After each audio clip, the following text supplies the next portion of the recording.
За одоо энэ одоогийн хичээлээр бараа материалыг орлогдож байгаа юм. Бараа материал худалдаа авах, зээлээр авах. Бараа материалын орлогын хөдөлгөөний талаар яаж бүртгэх вэ? Бараа материалын тайланд касс харилцагт хэрхэн бүртгэгдэж байгаа талаар хичээл хийж үзүүлье. За бидний жишээн дээр болохоор бараа материал энэ байгууллага 1 сард 3 удаа худалдаж авсан байгаа. Эхлээд 2020 оны 1 сарын 5-нд Натур ХХ-гаас 2900 төгрөгийн үнэлгээтэй жимсхэн зээлэр худалдаа авсан байна. За тэгэхээр хамгийн түрүүнд за энэ хөдөлгөөнийг бүртгэе. Зээлэр авсан. Тэгээд за энэ бидний гарт байгаа материалын доор энэ падаан байна. Тухайн барааг зээлэр авсан. Барааны тоо ширхэг нэгжүүн нийт үний мэдээлэл байна.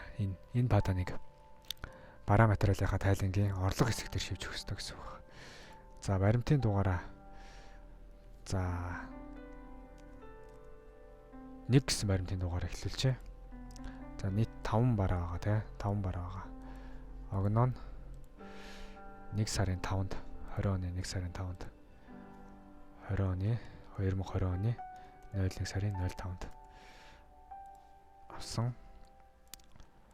За барааны кодыг падаан дээрээс харъя. 101-ээс 105-ийн хооронд. Манай дотоод код гэсэн үг шүү дээ. 101-ээс 105-ийн хооронд. 102 алим, 103 нь ус үзэм, 104 нь жүрж, 105 нь лир гээд өгөгдсөн байгаа. За ингээд барааны тоо хэмжээ нийт 200 100 гээд за би энийг хэлбэрчлээд бэлэн өөрчлөө шивцсэн байсан файлаас олж авлаа. Эхний одоо 111 гэсэн баримтын дугаарт энэ мэдээллээс тоо хэмжээ нэгжийн үнийн копидод за бараа материал худалдаж авсан нийт 2 сая 900 мянган төгрөгийн үнэлгээтэй бараа байна шүү дээ. За Натур ХХ-гаас бараа авсан. За тэгээд хүлээлгээ өгсөн гэдэг дээр энэ дээр болохоор бараагаа ямар төрлөөр авсан гэдгийг тодтогоод бичээд байгаа. Зээлэр авсан байгаа тий. Зээлэр авсан. За зээлэр авсан. За ингээд 2 сая 900 мянган төгрөгийн бараа орлогдож байна гэсэн зээлэр авсан нөхцөлд. За тайлан дээр маань тухайн барааны мэдээлэл орчлоо. 700 ширхэг бараа 2 сая 900 мянган төгрөгийн үнэлгээтэй бараа тайлан шийдний орлого хэсэгтэр автоматар ороод ирж байгаа гэсэн. За бараа материал зээлэр авсан нөхцөлд за бид нар мэдээж бараа материалын тайлан дээр орлогоо бүртгэж байгаа гэсэн. Санхүүгийн тайлан дээр харин мөн давхар бараа материалын өглөг үүсэх ёстой гэсэн үг. Зээлэр Натур компаниас зээлээ бараа авч байгаа учраас Натур компани дээр өглөг үүсгэнэ гэсэн үг. Тэгэхээр энэ өглөгийг яаж үүсгэх ёстойгоор дансныхан бичлэлтийг хий. За бид нар Натур компанийн өглөгийг кассаас төлөх үедээ Натур компанийхаа өглөгийн дансыг шинээр үүсгэсэн байгаа тийм. Натур компанийн өглөгийн данс болохоор 310.102 гэдэг энэ шараар тодруулсан данс байна.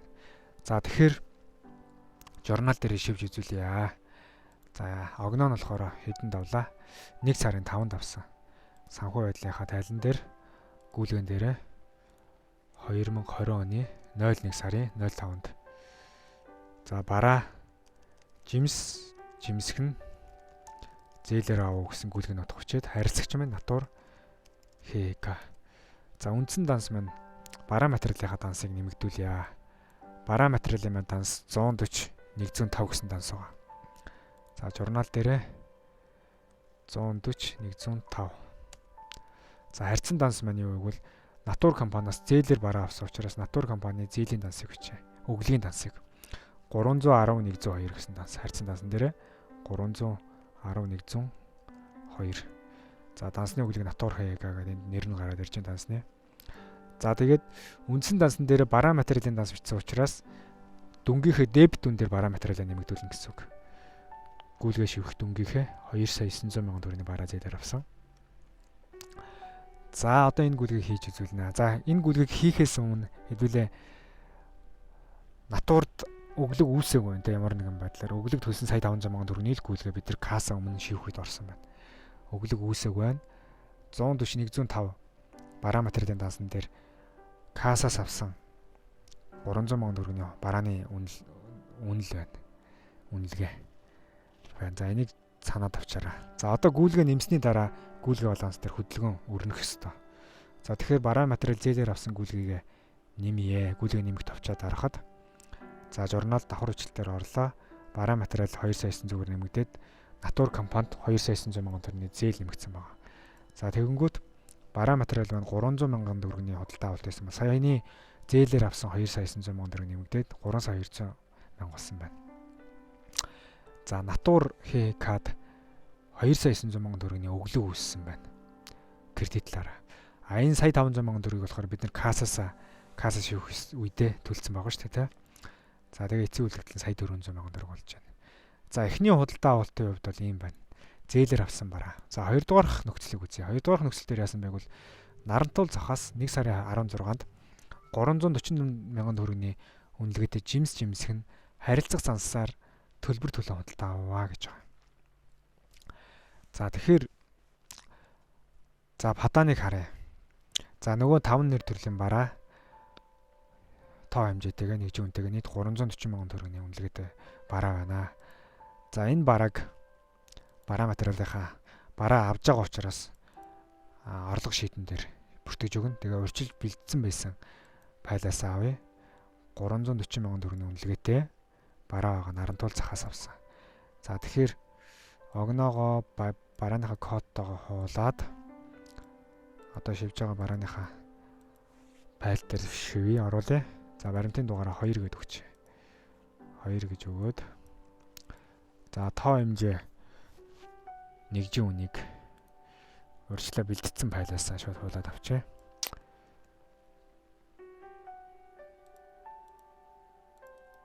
За Нарантуул захаас авсан. Нарантуул захаас авсан. Харилцагаас шилж байсан. За харилцагаас ингэ авчиж. За ингээ хоёрдугаар падааныхаа орлогыг бараа материалын тайлан дээр орлого шийдэн дээр шивээд өглөө. За харилцагаас авсан гэж байгаа учраас харилцаа бид нар харилцагаас одоо энэ 300 сая төгрөг 340 сая төгрөгийг харилцаа шивэх үед харилцах дээр 340 сая төгрөг гарсан бүртгэл нь байгаа тий. Тэр болохоор тусдаа харилцаа шивэх үед санхүүгийн байдлын тайлан дээр харилцаа шивэх үед бүртгэл нь хийгдчихнэ гэсэн үг. За одоо бид нар бараа материалаа шивж байгаа учраас орлогоо шивээд орхичих. За 340 сая төгрөгийн орлого маань тайлан дээр нэмэгдэж орж ирсэн байгаа. Орлогын маань тоо хэмжээ сүүл шивэгдсэн байна. Автоматар нэмэгдсэн байгаа. Алим дээр, гадал дээр. За 340 сая төгрөг маань бас хуучин 2 сая 900 сая төгрөг байсан. Тэрэ нэмэгдээд 3 сая 240 сая нэмэгдээд ороод ирж байна. За одоо 3 дахь бараа материалынхаа худалдаа авалтын жишээг харъя. За 1 сарын 23-нд Барс захаас 300 сая төгрөгийн үнэлгээтэй жимс жимсхнийг бэлэн мөнгөөр худалдаа авах гэсэн байна. За падааны өгсөн байна. За тэгээ энэ падааныг урьдчилаад би шивцэн байгаа учраас шууд бараа материалынхаа орлого шийдэн дээр падаанаасаа бэлтгэсэн падаанаасаа хуулаад тавья. За эхний ээлжинд 1 сарын 23 гэсэн огноо болон барааны кодуудаа хууллаа. За орлого шийдэн дээр тавилаа.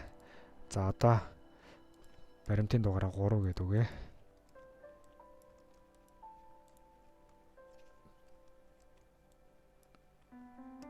За тоо хэмжээ болоод нэгжийн үнийг хуулъя. Хуулаад тоо хэмжээ нэгжийн үн дээр хуулж тавиад за энийг болохоор Барс захаас худалдаа авсан гэсэн тий. Барс захаас худалдаа аван тэгээ кассаар бэлнээр мөнгөнд төлсөн байгаа. Кассаас төлсөн мөнгө нь. За ингээ 300 сая төгрөгийн худалдаа авалт маань кассаа шивэх үед касс дээр бүртгэл маань хийгдэж явчихна. Бид нар бараа материалынхаа орлого дээр бүртгэжлээ. За тайлан дээр мэдээж 300 сая төгрөгийн үнэлгээ тоош хэрэг маань орлого хэсэг дээр нэмэгдээд ороод ирсэн байгаа. За гэх мэтлэн тухайн тайланд хугацаанд нийт авсан бараануудаа ингээд дэлгэрэнгүй бүртгэлээр падаана харж агаад тоош хэрэг нэгжийн үнээр ингээд худалдаж аваад бидний тайланд хугацаанд нийт авсан барааны маань үнэлгээ 3 сая 540 сая төгрөг болж байна. За ингээд эхний үлдэгдлээ оруулсан, орлогоо оруулсан. Тэгээ дараагийн хичээл дээр бараа борлуулсан үед зарлагаа хэрхэн бүртгэх, борлуулж байгаа үнэ нь энд яаж орж ирэх талаар хичээлээ үзье. За анхаарал тавьсанд баярлалаа.